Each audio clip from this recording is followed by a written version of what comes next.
छत्तीसगढ़ कांग्रेस प्रभारी की जिम्मेदारी संभालने के बाद पहली बार जयपुर पहुंचे सचिन पायलट का कांग्रेस कार्यकर्ताओं ने जोरदार स्वागत किया है। सचिन पायलट ने कहा कि देश में 2/3 बहुमत इंडिया गठबंधन के पास है। आगामी लोकसभा चुनावों में जनता की समस्याओं को नजरअंदाज करने के लिए भाजपा द्वारा अलग अलग हथकंडे अपनाए जा रहे हैं।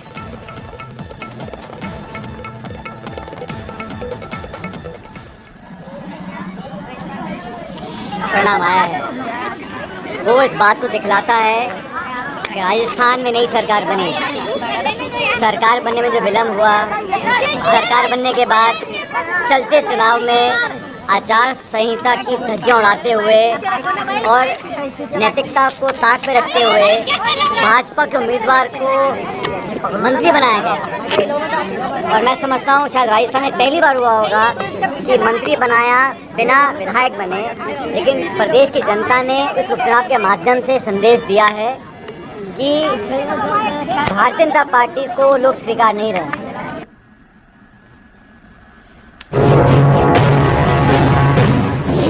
लेट लतीफी करने वाले डॉक्टर हो जाएंगे सावधान। चिकित्सा मंत्री गजेंद्र सिंह खींवसर का बड़ा बयान। समय पर अस्पताल नहीं आए तो होंगे सस्पेंड। तो इस पर हम बहुत स्ट्रिक्ट एक्शन लेंगे। ड्यूटी के टाइम में कोई भी अपनी प्राइवेट प्रैक्टिस नहीं करेगा। अगर पाया गया तो उसको सस्पेंड किया जाएगा और इसमें मैं कोई तरह की कॉम्प्रोमाइज नहीं करूँगा।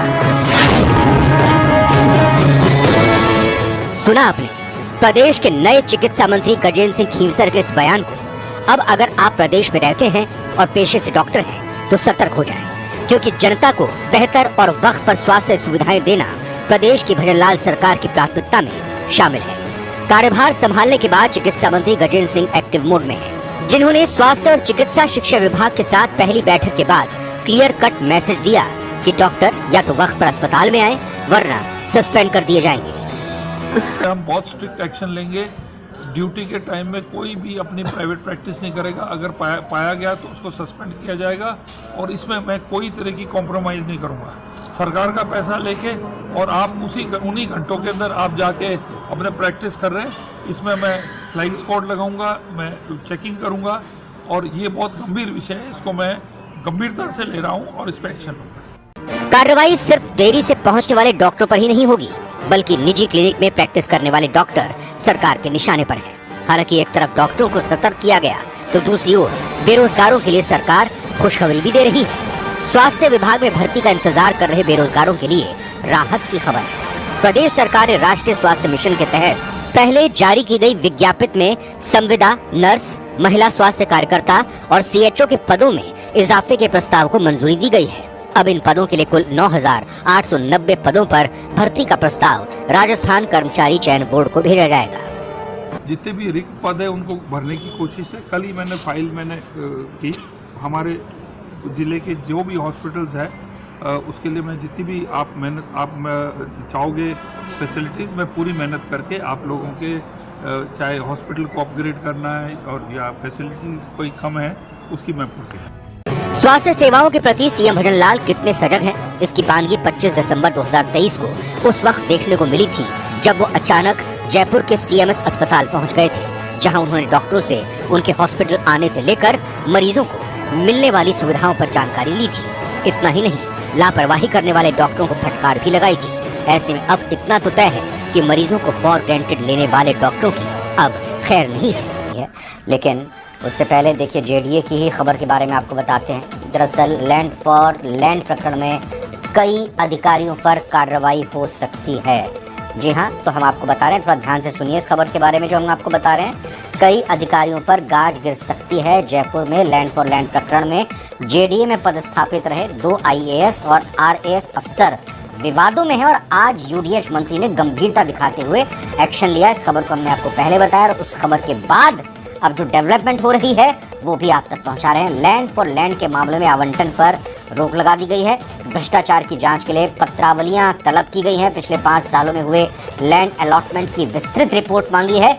1 सप्ताह के भीतर लैंड फॉर लैंड से जुड़े मामलों की रिपोर्ट मांगी गई है।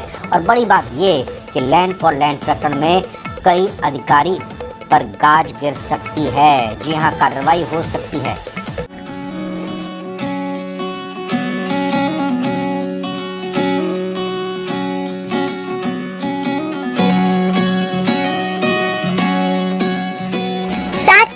उर्मिला देवी बेहद खुश है कि भगवान राम मंदिर में विराजमान होने वाले हैं। उर्मिला देवी ने अपने पति दिनेश चौधरी के साथ 1992 की कार सेवा में हिस्सा लिया था।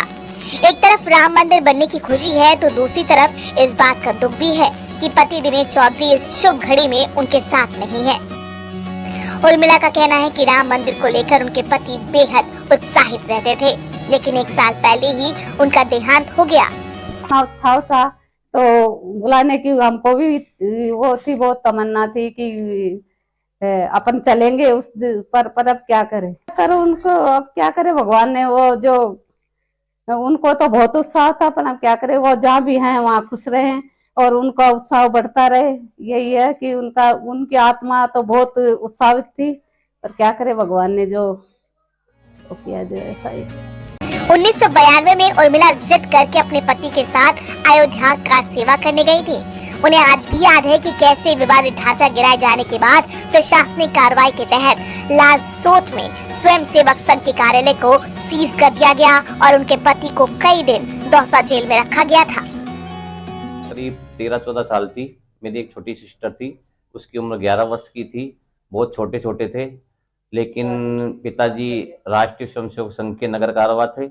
उस समय उनका एक जुनून था, वो दिन रात मेहनत करते थे। जगह जगह अपने जो गैरू आती है उससे बच्चा बच्चा राम का जन्मभूमि काम का आदि ये स्लोगन लिखना, सुबह जल्दी उठना आदि उनके मन में एक जुनून था। बहुत छोटे थे हम, ये पापा जाने के लिए जिद करने लगे तो साथ में मम्मी भी जिद करने लगी कि आप जाएंगे तो मैं भी जाऊंगी। उनके बाद में ये वहाँ पे पहुँच गए। पहुँचने के बाद में वहाँ पे कार सेवा हुई, सकुशल वापस भी लौट आए।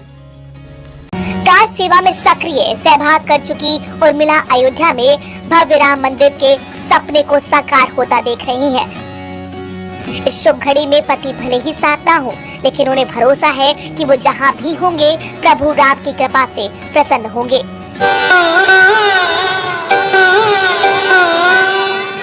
इन दो तस्वीरों में रामलला के प्रति प्रेम की अनोखी झलक दिखाई पड़ रही है। दिव्य राम मंदिर के भव्य उद्घाटन के लिए जिससे जो भी हो सकता है वो कर रहा है। पहली तस्वीर कोटा की है तो दूसरी भरतपुर की। सबसे पहले बात करते हैं कोटा पहुँचे 1100 किलो के विशाल दीपक की, जिसे अयोध्या ले जाया जा रहा है। गुजरात के वडोदरा से अरविंद भाई पटेल करीब 9.15 फीट ऊंचे दीपक को अयोध्या लेकर जा रहे हैं, लेकिन जैसे ही उनका ये पड़ाव कोटा पहुंचा, भक्तों की भीड़ लग गई। हर कोई जय श्री राम के नारे लगाता नजर आया।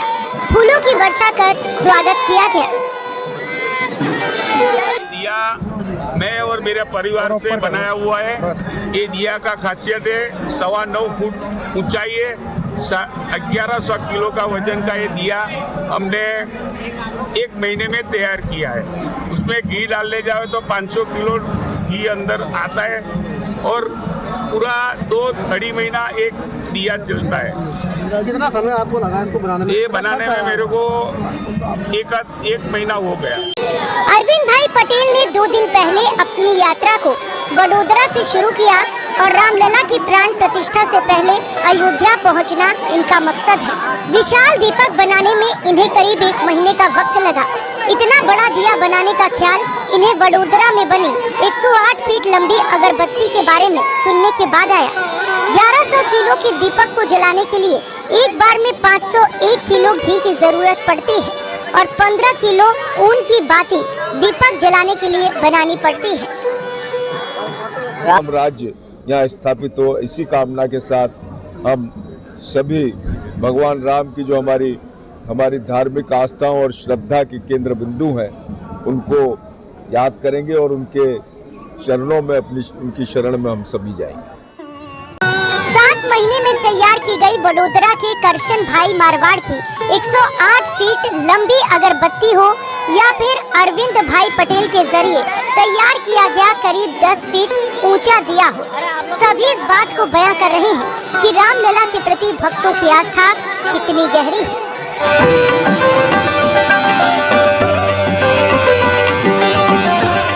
भगवान राम की प्राण प्रतिष्ठा से पहले देश भर में ऐसा नजारा आम हो चला है। पूरा देश राममय हो गया है। और इस कड़ी को एक दूसरे से जोड़ने का काम अक्षत निमंत्रण के जरिए जोर शोर से किया जा रहा है।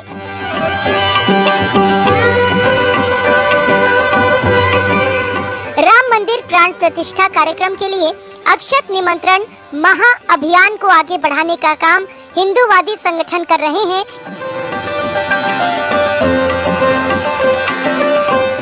जो घर घर जाकर लोगों को निमंत्रण दे रहे हैं ताकि इस यादगार पल में लोगों की भागीदारी को बढ़ाया जा सके। अक्षत निमंत्रण के जरिए भगवान राम की भक्ति से ज्यादा लोगों को जोड़ने की कोशिश की जा रही है। लोगों से आग्रह किया जा रहा है कि प्राण प्रतिष्ठा के दिन 11 बजे से लेकर 1 बजे तक सभी लोग घर के नजदीक के मंदिर इकट्ठा होकर भजन कीर्तन करें और LED स्क्रीन लगाकर रामलला के मंदिर की प्राण प्रतिष्ठा का सजीव प्रसारण राम भक्तों को दिखाया जाए।